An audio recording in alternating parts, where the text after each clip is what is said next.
Cyril Hanouna, né le 23 septembre 1974 à Paris, en France, est l'un des visages les plus en vue de l'industrie médiatique française, connu comme présentateur, producteur, acteur et humoriste.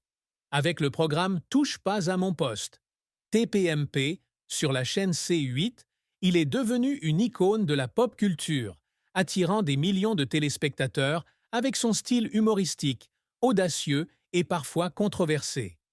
Dans une interview sur Europe 1 en 2024, il a partagé son parcours, des petits boulots à la construction de son propre empire médiatique, évoquant les défis personnels qui l'ont façonné.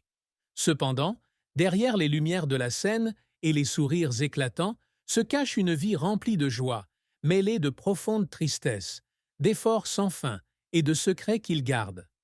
La vie de Cyril Hanouna est une histoire de résilience, où il a transformé les épreuves en motivation pour créer un héritage remarquable, mais aussi un témoignage des cicatrices que les projecteurs ne peuvent cacher. La plus grande tristesse dans la vie de Cyril Hanouna a été la mort de son père, Ange Hanouna, en 2024, une perte qu'il a laissée dans un état de dépression et de regret de ne pas avoir pu passer plus de temps avec son père dans ces dernières années. Né dans une famille juive tunisienne émigrée en France en 1969, Cyril a grandi au Lilas, en banlieue parisienne, avec un père médecin généraliste et une mère, Esther Citruc, qui tenait un magasin de vêtements haut de gamme. Son père, qui lui donna le deuxième prénom, Valérie, en hommage au président Valéry Giscard d'Estaing, fut toujours un modèle de dévouement et d'intelligence.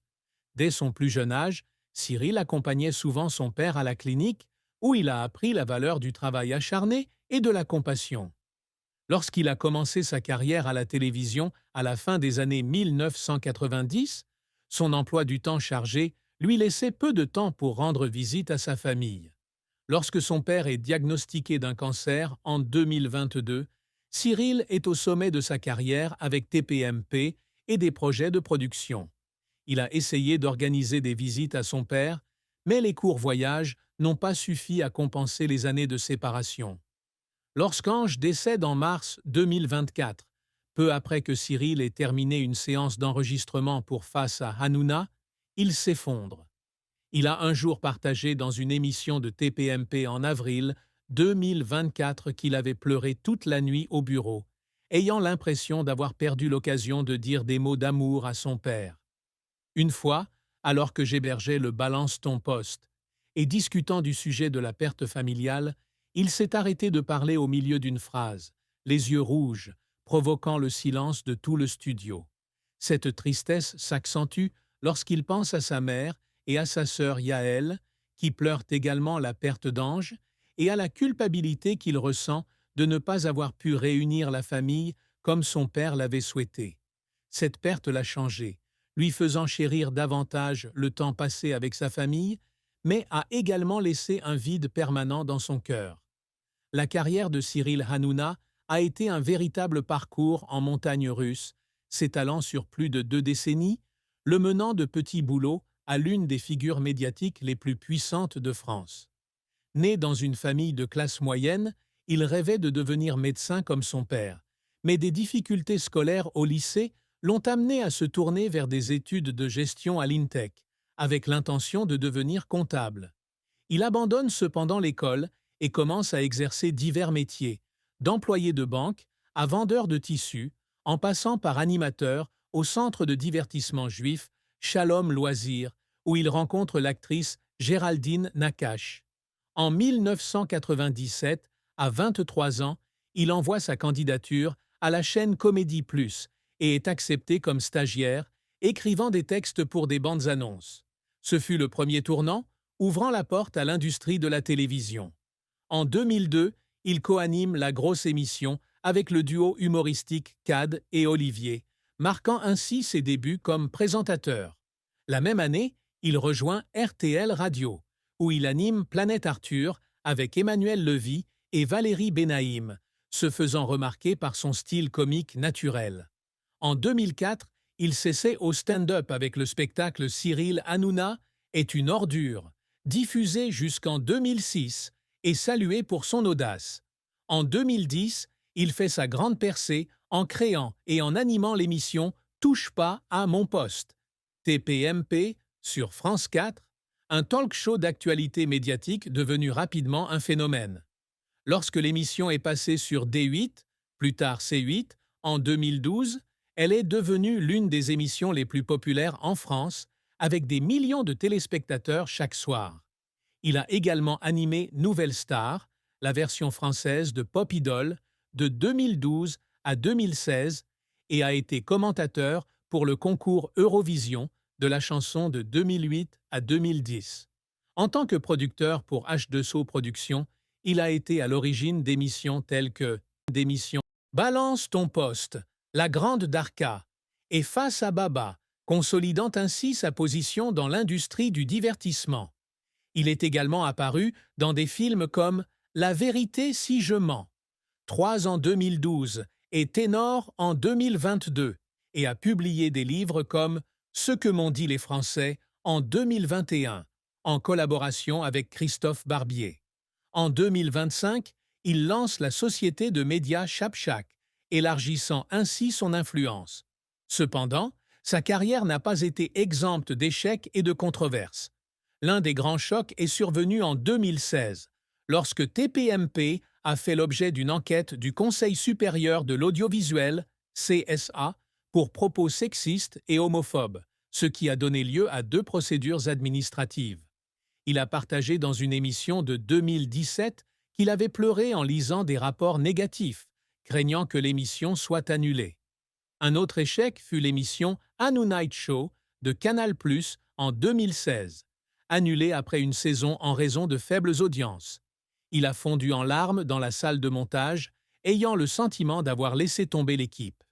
Les critiques sur son style de présentation, comme lorsqu'il a été décrit par Charlie Hebdo comme un moustique qui suce le cerveau des enfants en 2016, ou les prix satiriques des Gérards de la télévision, Erreur industrielle 2007, Pire présentateur 2013 et 2014, l'ont également blessé.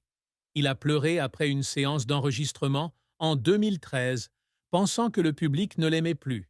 Ses efforts pour surmonter les difficultés, comme lorsqu'il a appris à animer en direct en revoyant les épisodes de TPMP tard dans la nuit, ou lorsqu'il a persévéré pour animer Balance ton poste. Malgré les critiques concernant son parti pris politique, c'est un témoignage de dévouement. Un moment émouvant a été lorsqu'il a reçu le Energy Radio Award 2015 pour TPMP. Il a pleuré pendant son discours, remerciant son équipe et son public, affirmant qu'ils étaient la raison pour laquelle il n'avait jamais abandonné. Une triste fin dans la vie de Cyril Hanouna a été la rupture de son mariage avec Émilie, sa femme de 2003 à 2019, un événement qui l'a laissé dans un état de solitude et de remise en question de ses priorités dans la vie. Ils se sont rencontrés lors d'une fête d'anniversaire commune en 2003, alors qu'Émilie étudiait pour devenir enseignante. Leur amour s'est rapidement épanoui, menant à leur mariage en 2003 et à la naissance de 2 enfants, Bianca en 2011 et Lino en 2012. Cependant, la pression de l'emploi du temps chargé de Cyril, avec TPMP et d'autres projets occupant la majeure partie de son temps, a créé une rupture dans le mariage. En 2019, après 16 ans de mariage, ils se séparent, une décision que Cyril décrit comme « la plus douloureuse de ma vie » lors d'une émission de TPMP en 2020. Il a pleuré en partageant avec le public qu'il avait le sentiment de ne pas avoir fait assez pour garder Émilie, qui s'était toujours sacrifiée pour soutenir sa carrière. Après le divorce, il part vivre seul dans un appartement à Paris, tandis qu'Émilie continue de s'occuper des enfants. Un moment particulièrement déchirant a eu lieu lors de l'anniversaire de Bianca en 2020, lorsqu'il n'a pu la voir que par appel vidéo en raison des horaires de tournage. Il était assis seul dans la voiture, pleurant et pensant qu'il avait perdu sa famille à cause de son ambition. Bien qu'il soit resté en bons termes avec Émilie pour le bien de ses enfants, il a admis que la rupture était une triste fin qu'il regretterait toujours. Un rappel que la célébrité ne peut pas remplacer l'amour familial. L'amour et le mariage de Cyril Hanouna avec Émilie ont été un chapitre important de sa vie, apportant beaucoup de joie, mais aussi des défis et de la tristesse. Lorsqu'il rencontre Émilie en 2003, il est subjugué par sa douceur et son intelligence. Ils se sont rapidement mariés lors d'une cérémonie simple à Paris, en présence de leur famille et de leurs amis proches. Émilie, après être devenue institutrice, a travaillé pour le fabricant Gérard Louvain, mais a toujours donné la priorité à sa famille. Les naissances de Bianca et Lino ont été parmi les moments les plus heureux de Cyril, et il en a souvent parlé sur TPMP, les qualifiant de « la lumière de ma vie ».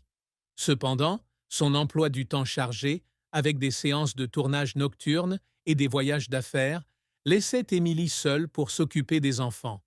Une fois, en 2015, ils ont eu une violente dispute lorsque Cyril a annulé une sortie en famille pour animer un épisode spécial de Nouvelle Star. Il a pleuré après l'appel, craignant qu'Émilie ne le quitte.